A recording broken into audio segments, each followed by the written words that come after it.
Assalamualaikum warahmatullahi wabarakatuh. Alhamdulillahirrahmanirrahim. Wabihi nasta'in wa ala umri dunya waddin. Wassalatu wassalamu ala asrafil anbiya'i wal mursalin wa ala alihi wa sahbihi ajmain. Amma ba'd. Puji serta syukur kehadirat Allah Subhanahu wa taala yang telah memberikan kita banyak nikmat sehingga kita dapat hidup dengan sehat walafiat.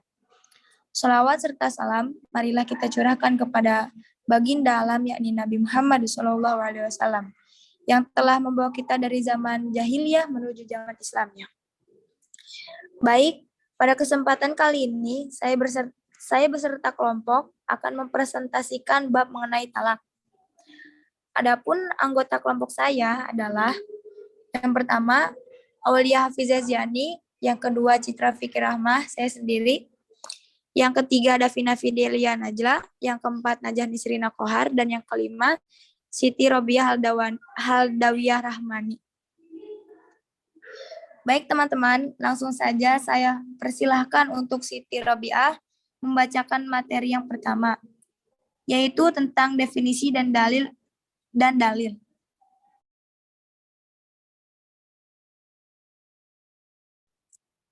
Definisi talak dalam bahasa Arab disebut talak adalah memutuskan hubungan antara suami istri dari ikatan pernikahan yang sah menurut syariat agama.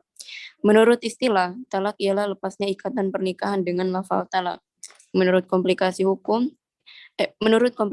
Islam, talak adalah ikrar suami di hadapan sidang pengadilan agama yang menjadi salah satu sebab putusnya perkawinan. Dan dalilnya, A'udzu billahi minasyaitonir rajim. At-talaqu marratan fa imsakum bima'rufin aw tasrihum biihsan. Yang artinya, talak yang dapat dirujuki 2 kali, setelah itu boleh rujuk lagi dengan cara yang ma'ruf atau menceraikan dengan cara yang baik. Quran surat Al-Baqarah ayat 229. Dan Bismillahirrahmanirrahim. Ya ayyuhan nabiyyu idza talaqtumun nisa fatalliquhunna li'iddatihinna. Yang artinya, hai Nabi, apabila kau menceraikan istri-istrimu, maka hendaklah kau menceraikan mereka pada waktu mereka dapat menghadapi iddahnya yang wajar. Quran surat At-Talaq ayat 1. Baik, materi selanjutnya mengenai hukum dan jenis-jenis talak yang akan disampaikan oleh Davina. Hukum talak. Asal mula talak adalah makruh, karena talak merupakan perbuatan halal tetapi sangat dibenci Allah Subhanahu wa taala. Nabi Muhammad SAW bersabda, perbuatan halal tetapi paling dibenci oleh Allah adalah talak. Hadis riwayat Abu Daud. Namun, para ulama telah sepakat untuk membolehkan talak. Talak sendiri hukumnya bisa menjadi wajib, sunnah, dan haram. Hukum talak menjadi wajib ketika terjadi perselisihan antara suami istri, sedangkan 2 hakim yang mengurus perkara keduanya sudah memandang perlu supaya keduanya bercerai. Kemudian yang kedua, hukum talak menjadi sunnah jika suami sudah tidak sanggup lagi membayar dan mencukupi kewajiban istrinya, yaitu nafkah, atau perempuan tidak menjaga kehormatan dirinya.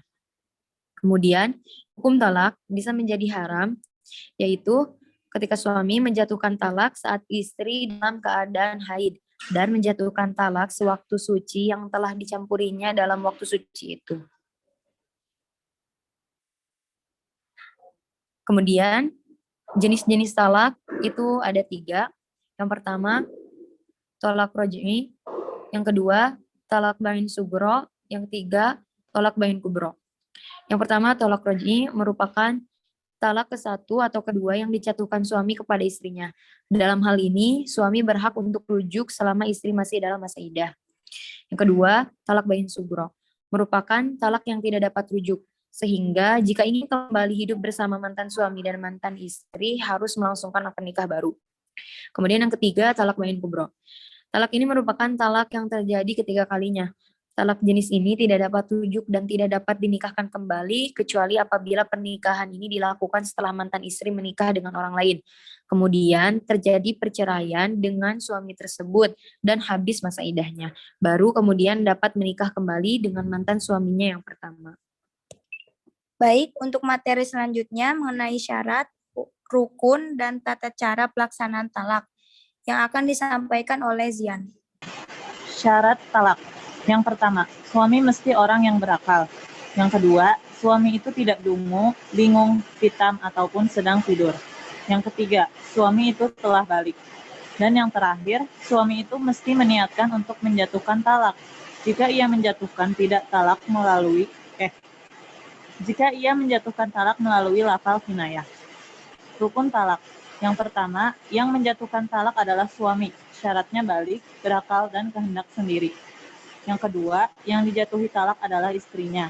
Yang ketiga, ada 2 macam cara menjatuhkan talak, yaitu dengan cara syari, tegas, maupun dengan cara kinayah, sindiran. Tata cara pelaksanaan talak.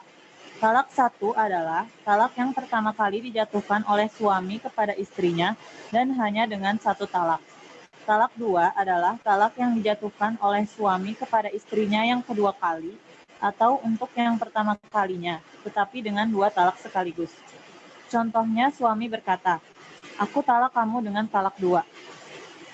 Talak 3 adalah talak yang dijatuhkan oleh suami kepada istrinya untuk yang ketiga kalinya, atau untuk yang pertama kalinya tetapi langsung talak 3. Contohnya, suami berkata, "Aku talak kamu dengan talak 3. Materi selanjutnya mengenai hikmah yang akan disampaikan oleh Najah. Hikmah dalam bab talak yang pertama yaitu sarana untuk memilih pasangan hidup lebih baik dan romantis. Talak harmonis. Yang kedua, bentuk pengakuan Islam akan realitas kehidupan dan kondisi kejiwaan yang mungkin berubah dan berganti. Yang ketiga, memberikan ketenangan dan menyelesaikan masalah bagi pasangan suami istri yang telah bercerai. Yang keempat, kebebasan untuk memilih sejauh yang dibolehkan oleh agama. Dan yang terakhir, menghindarkan diri dari kejahatan yang mungkin dilakukan oleh suami atau istri. Adapun implementasi nilai dari bab talak ialah yang pertama, harus menjaga komitmen. Jika seseorang tidak berkomitmen, hubungan dapat diputuskan. Yang kedua, lebih mengutamakan nilai-nilai utama seperti jujur, luhur, dan keselamatan. Dan yang ketiga, segala sesuatu memiliki solusi meskipun pahit. Terkadang, solusi meskipun pahit boleh dilakukan dengan pertimbangan memilih peluang manfaat yang lebih banyak dan meminimalisir madaratnya. Demikian presentasi yang dapat kelompok kami sampaikan. Semoga materi yang tadi dapat memberi manfaat bagi kita semua. Kami mohon maaf atas segala kekurangan dan kesalahan dan terima kasih atas perhatiannya. Wabillahi taufiq wal hidayah. Wassalamualaikum warahmatullahi wabarakatuh.